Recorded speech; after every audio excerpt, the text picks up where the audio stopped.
MSN football ടോക്സിലേക്ക് അവർക്കും സ്വാഗതം. Champions ലീഗിന്റെ രണ്ടാം പാദ സെമി ഫൈനൽ മത്സരത്തിൽ ഇന്ന് അത്ലറ്റിക്കോ മാഡ്രിഡും ആഴ്സണലും തമ്മിൽ ഇന്ന് ഏറ്റുമുട്ടാൻ പോകുന്നു. ഇന്നത്തെ ഈ മത്സരം നടക്കാൻ പോകുന്നത് ആഴ്സണലിന്റെ ഹോം സ്റ്റേഡിയമായിട്ടുള്ള എമിറേറ്റ്സ് സ്റ്റേഡിയത്തിൽ വെച്ചുകൊണ്ട് ആണ്. ഇന്നത്തെ ഈ മത്സരത്തിൽ അത്ലറ്റിക്കോ മാഡ്രിഡ് ഇറക്കാൻ പോകുന്ന ഒരു സാധ്യത 11 നമ്മൾ ഇന്ന് പരിശോധിക്കാൻ പോകുന്നത്. ഇന്ന് അത്ലറ്റിക്കോ മാഡ്രിഡ് ഇറക്കാൻ പോകുന്ന ഒരു സാധ്യത 11 ഇങ്ങനെയായിരിക്കും. 4-4-2 എന്ന ഒരു 11-ലായിരിക്കും ഇന്ന് അത്ലറ്റിക്കോ ഇറങ്ങാൻ പോവുക.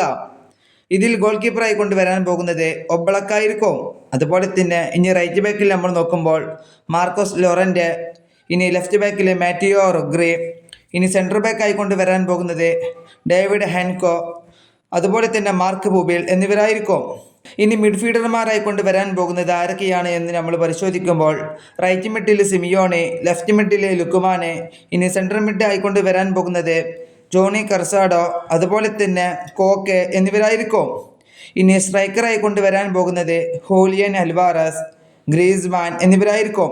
ഇന്നത്തെ ഈ മത്സരത്തിൽ അത്ലറ്റിക്കോ മാഡ്രിഡ് ഒരു മികച്ച സ്കോർ തന്നെയായിരിക്കും ഇറക്കാൻ പോവുക. ഇന്നത്തെ ഈ മത്സരത്തിൽ അവർക്ക് വിജയത്തിൽ കുറഞ്ഞതൊന്നും അവർ പ്രതീക്ഷിക്കില്ല. അതുപോലെ തന്നെ നമുക്കറിയാം അത്ലറ്റിക്കോയുടെ ആരാധകരും പ്രതീക്ഷിക്കുന്നത് അത് തന്നെയാണ്. അത്ലറ്റിക്കോ മാഡ്രിഡ് ചാമ്പ്യൻസ് ലീഗിന്റെ ഫൈനലിലേക്ക് പ്രവേശിക്കും എന്ന് തന്നെയാണ് ഇപ്പോൾ അത്ലറ്റിക്കോയുടെ ആരാധകരും പ്രതീക്ഷിക്കുന്നത്. ഈ വീഡിയോ ഇവിടെ അവസാനിപ്പിക്കുന്നു. ഫുട്ബോൾ ലോകത്തെ കൂടുതൽ വിശേഷങ്ങളുമായി അടുത്ത വീഡിയോയിൽ വീണ്ടും കാണാം.